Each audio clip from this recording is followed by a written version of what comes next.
بسم اللہ الرحمن الرحیم۔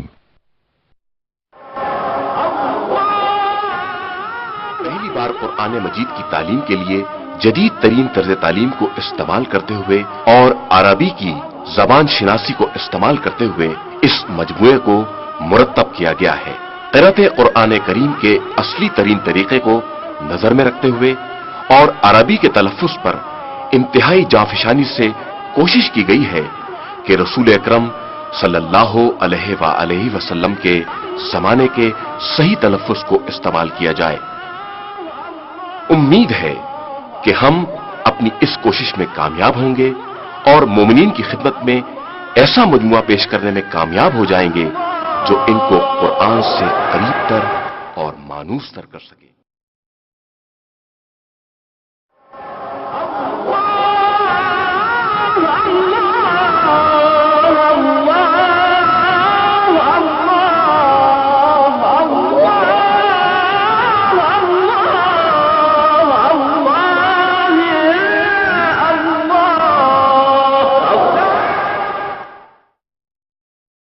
بسم اللہ الرحمن الرحیم۔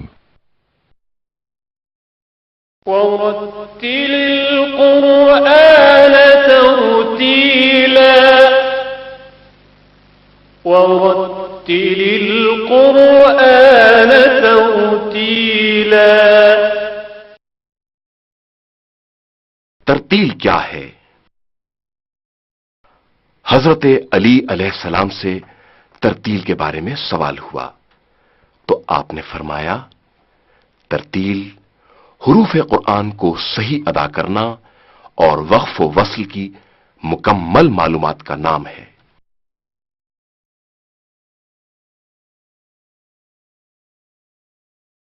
تجوید سیکھنے کا مقصد قرآن کریم کے حروف و کلمات کو صحیح اور بہتر ادا کرنا ہے اور لہجے فصیح عربی۔ تجوید کا ایک اور مقصد نماز کی صحیح ادائیگی ہے۔ یہ بات ہم سب جانتے ہیں کہ نماز میں آیات کی ادائیگی صحیح تلفظ کے ساتھ بہت ضروری ہے، جیسے عربی زبان میں صاد اور تا کا تلفظ، جیسے صراطا، اور زال کا تلفظ جیسے الذین۔ علم تجوید ہمیں سکھاتا ہے کہ ان حروف کو کس طرح ادا کریں، اکیلے ایک ایک لفظ یا مکمل جملے۔ ان صورتوں میں ان حروف کو کس طرح ادا کرنا چاہیے۔ تجوید قرآن کے حروف و کلمات کو اچھی طرح ادا کرنے کا نام ہے۔ البتہ تجوید کی علمی لحاظ سے مختلف تعریفیں ہوئی ہیں، مثلا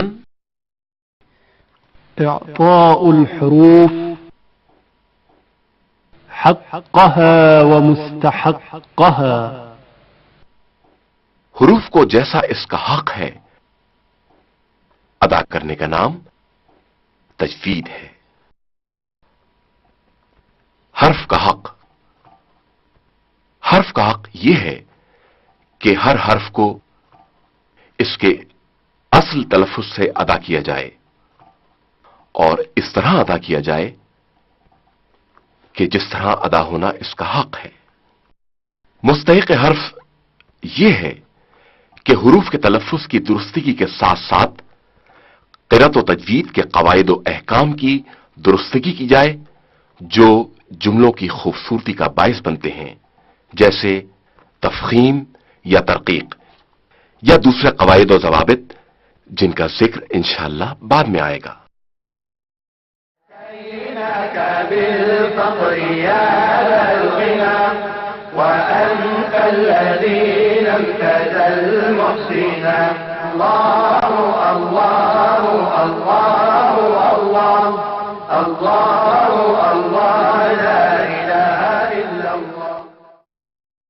قال الإمام الصادق عليه السلام: ينبغي للمؤمن ألا يموت حتى يتعلم القرآن أو يكون في تعلمه.